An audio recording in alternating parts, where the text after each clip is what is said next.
Cost accounting के second chapter standard costing को आज स्टार्ट कर रहे हैं, जिसके पहले पार्ट में हम स्टैंडर्ड कॉस्टिंग के मीनिंग, डेफिनेशन, कॉन्सेप्ट्स और स्टैंडर्ड कॉस्टिंग के प्रोसेस एट्सेट्रा की बात करेंगे। और सबसे पहले हम बात करते हैं स्टैंडर्ड कॉस्टिंग क्या है। स्टैंडर्ड कॉस्टिंग टेक्निक को समझने की कोशिश करते हैं। Standard costing is an accounting technique used by the manufacturer to identify the differences or variances between the actual cost of production and the standard cost।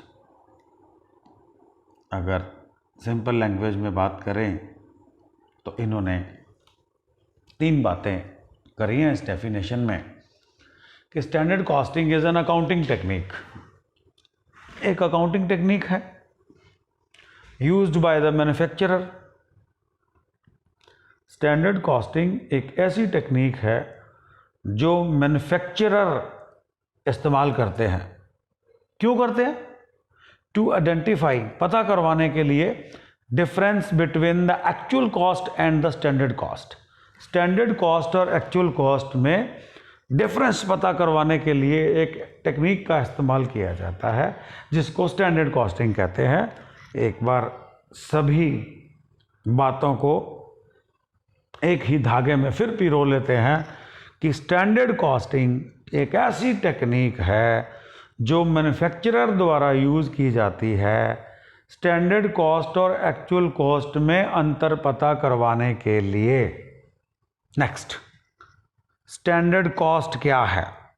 Standard cost is the estimated cost of material, labour and overheads consumed in production of goods. तो देखो next slide में मैं आपको बताने जा रहा हूँ actual cost क्या होती है, क्योंकि इस चैप्टर में जैसा कि आपने डेफिनेशन को पढ़ा है, इस चैप्टर में हमारा काम होगा कि हम स्टैंडर्ड कॉस्ट को एक्चुअल कॉस्ट से मिलाएंगे। तो हम पहले समझना चाहते हैं कि स्टैंडर्ड कॉस्ट क्या होती है। बहुत ही ज़्यादा सिंपल लैंग्वेज में लिखा हुआ है कि standard cost is the estimated cost of material, labour and overheads. ये एस्टिमेटेड कॉस्ट होगी। नेक्स्ट स्लाइड में एक्चुअल कॉस्ट क्या होती है? Actual cost is the cost of material, labour and overheads actually incurred.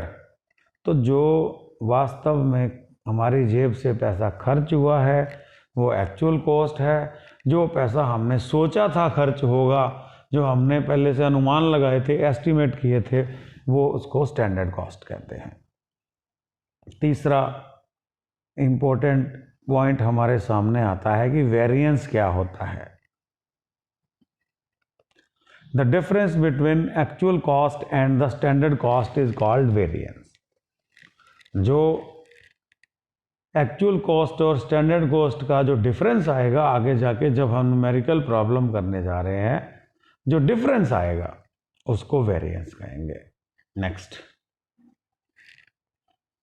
तो हमने पढ़ लिया स्टैंडर्ड कॉस्टिंग क्या होता है। नटशेल में एक बार फिर से बात कर लेते हैं। Standard costing is an accounting technique used by the manufacturer to identify the differences between actual cost and the standard cost. फायदे क्या हैं स्टैंडर्ड कॉस्टिंग के? बेनिफिट्स क्या हैं? फायदे क्या हैं? सबसे पहले तो ये लोग कहते हैं कि ये कॉस्ट कंट्रोल करने में बड़ा फ़ायदा करती है। इसका पहला फ़ायदा है कि जब हम स्टैंडर्ड कॉस्टिंग टेक्निक अपनाते हैं तो हम कोई भी प्रोडक्शन करने से पहले हम क्या करते हैं, उसकी एस्टिमेटेड कॉस्ट का पता कराते हैं। फिर वो काम जब एक्चुअल में किया जाता है तो हम पता कराते हैं कि हमने कितना खर्चा सोचा था और कितनी कॉस्ट हमारी वास्तव में एक्चुअल में खर्च हुई है।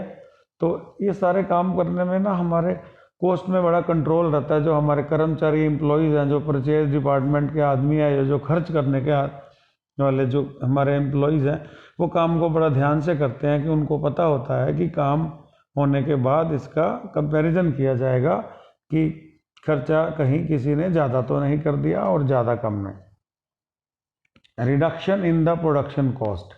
देखो, जब हम स्टैंडर्ड कॉस्टिंग टेक्निक अपनाएंगे तो इसमें क्या है, एक्चुअल कॉस्ट और एस्टिमेटेड कॉस्ट का ध्यान रखा जाएगा। ये पूरा ध्यान रखने में हमें नए नए आइडियाज़ आते हैं कि खर्चे को कैसे कट किया जा सकता है, किस लेवल पे किया जा सकता है। अगर प्रोडक्शन करने में कोई वेस्टेज हो जाती है तो उस वेस्टेज को कम किया जा सकता है। Fix up responsibilities. Standard costing technique में हम क्या करते हैं कि अगर खर्चा ज़्यादा हो जाता है तो हमें पता चल जाता है कि वो किस स्टेज पर हुआ। आगे आने वाले न्यूमेरिकल्स में जब आप समझ जाएंगे ना तो आपको इसके एडवांटेजेस ज़्यादा समझ आएंगे कि इस टेक्निक में अगर खर्चा ज़्यादा हुआ है या खर्चा बहुत कम हुआ है तो उसका पता करवाया जाता है कि खर्चा ज़्यादा हुआ है या कॉस्ट ज़्यादा आई है तो कॉस्ट ज़्यादा क्यों आई है, कहीं किस पार्ट पर गलती हुई है। Next, basis for the stock valuation. हमारे स्टैंडर्ड कॉस्टिंग टेक्निक में हर आइटम का पूरे से हिसाब रखा जाता है और कौन सा स्टॉक कब आया, कितने रुपए में आया, पूरा अकाउंट किया जाता है और हमारे आने वाले टाइम में स्टॉक वैल्यूएशन का आधार भी बनती है स्टैंडर्ड कॉस्टिंग टेक्निक। नेक्स्ट है क्वालिटी कंट्रोल। जब हम वो अपनी प्रोडक्शन को करने से पहले कॉस्ट का अनुमान लगाते हैं, फिर वो कार्य जब हो जाता है तो उसको मिलाते हैं, तो इसमें क्या हम क्वालिटी का भी ध्यान रखना है। ऐसा नहीं है कि कॉस्ट कम आ जाए, कोई व्यक्ति, कोई डिपार्टमेंट या कोई प्रोडक्शन हाउस में कॉस्ट कम आई है तो हम उसको इनाम दे देंगे, इनाम नहीं देंगे। अगर कॉस्ट कम आई है तो हम पता क्या करेंगे, हम पता करवाएंगे कि कहीं इसने क्वालिटी से तो कॉम्प्रोमाइज़ नहीं कर लिया। तो हम क्वालिटी का भी पूरा ध्यान रखा जाता है कि कहीं क्वालिटी में कोई प्रॉब्लम नहीं आई। नेक्स्ट है डिटर्मिनेशन ऑफ टेंडर प्राइस।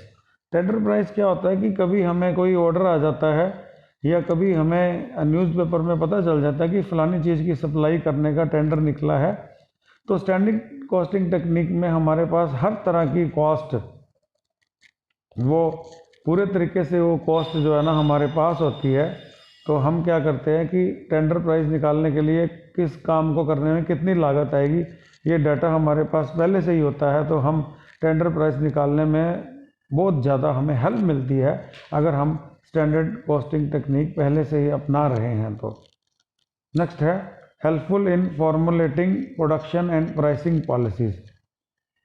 हमें आने वाले टाइम के लिए प्रोडक्शन और कितनी प्रोडक्शन करेंगे और हमारे प्रोडक्ट का कितना दाम होगा, इस तरह की पॉलिसी बनाने के लिए भी हमें स्टैंडर्ड कॉस्टिंग टेक्निक बहुत हेल्प करती है, क्योंकि डेटा कलेक्शन पिछले साल का और आने वाले साल का हमारे पास अनुमान पहले से ही अवेलेबल होते हैं। और अब हम बात करेंगे कि स्टैंडर्ड कॉस्टिंग टेक्निक को अपनाने के लिए हमें क्या क्या नुकसान होते हैं, इस टेक्निक को अपनाते समय किन बातों का ध्यान रखना चाहिए। कुछ हमें नुकसान भी हैं इस टेक्निक के। सबसे पहला नुकसान है कि स्टैंडर्ड्स को कैसे सेट करें, हम कैसे पता करवाएं कि इस काम को करने के लिए कितना खर्चा लगेगा। इसमें बहुत ताकत लगती है, बहुत खर्चा लगता है और कई बार हम स्टैंडर्ड सेट कर लेते हैं तो जब एक्चुअल में प्रोडक्शन करने लगते हैं तो वो स्टैंडर्ड काम ही नहीं आते, कितना टाइम बीत जाता है। और costly for the small organisation, जो छोटे प्रोडक्शन हाउस हैं, अगर वो इतना पैसा स्टैंडर्ड कॉस्टिंग टेक्निक को अपनाने में लगा देंगे तो ये खर्चा भी तो कंपनी का होता है ना, तो बहुत ज़्यादा लागत पड़ती है कि हम ये पता कराएं कि कितना खर्चा आना चाहिए और कितना खर्चा आया है। नेक्स्ट है फ्रीक्वेंट प्राइस चेंजेस। कई बार हमारे रॉ मटेरियल के बार बार रेट चेंज होते हैं, तो वो जो हमारे डिफरेंसेस है, जब हम एक्चुअल कॉस्ट को स्टैंडर्ड कॉस्ट से मिलाएंगे तो अंतर आएगा तो बेवजह हम कर्मचारियों को पूछेंगे भी क्यों अंतर आ गया। लेकिन ये सारा खेल तो क्या होता है कि रेट चेंज हो रहे हैं मार्केट में। Accuracy depends upon standards. इस टेक्निक की सारी एक्यूरेसी, अगर हमने स्टैंडर्ड ठीक बनाए हैं, पूरा इंडस्ट्री का एवरेज लेके और इधर उधर से पूरा मार्केट सर्वे करके स्टैंडर्ड बनाए हैं, तो इस टेक्निक के जो रिजल्ट हैं वो एक्यूरेट माने जाते हैं। कि अगर हमने इस काम को करते समय स्टैंडर्ड ही ठीक से नहीं अपनाए तो हमारे जो रिजल्ट हैं वेस्ट हैं, हम बेवजह कर्मचारियों को डांट लगाएंगे या कर्मचारियों को कहेंगे कि आपने ये काम गलत कर दिया। तो अपोज्ड बाय द एम्प्लॉयज़ और मैनेजर और ट्रेड यूनियंस जो हैं इस टेक्निक को सही नहीं मानते हैं और वो कहते हैं कि ये टेक्निक नहीं अपनाई जानी चाहिए, क्योंकि इस टेक्निक में जो है ना कर्मचारियों को कई बार बेवजह उनका नुकसान कर दिया जाता है। उनको कहा जाता है कि आपकी वजह से डिफरेंसेस आए हैं, आपकी वजह से वेरिएंसेस आए हैं। तो इस वीडियो को यहाँ ख़त्म कर रहे हैं, थ्योरी पोर्शन पूरा हो गया है। हम से मिलते हैं सेकंड वीडियो में, जहाँ हम इसके न्यूमेरिकल पोर्शंस की बात करेंगे और न्यूमेरिकल पोर्शन में हम इसके आपको बताएंगे इसके वेरिएंस कितने तरह का होता है और एक फ्लो चार्ट के थ्रू हम समझाएंगे कि ये स्टैंडर्ड कॉस्टिंग का पूरा सिस्टम क्या होता है। और आपको कोई भी परेशानी है तो आप वीडियो के कमेंट बॉक्स में अपनी बात लिख सकते हैं कि सर ये परेशानी आ रही है, और जब 2-3 वीडियो के बाद लोगों के कमेंट्स आएंगे तो हम इसको उनके लोगों की सारे स्टूडेंट्स की जितने भी क्वेरीज होंगी उस पर एक वीडियो बना देंगे। और मोटिवेशन के लिए लाइक करते रहें, चैनल को सब्सक्राइब कर लें ताकि जब भी नया वीडियो आए आपको इसका नोटिफिकेशन तुरंत मिल जाए और आप तुरंत इसको देख सको। Thank you.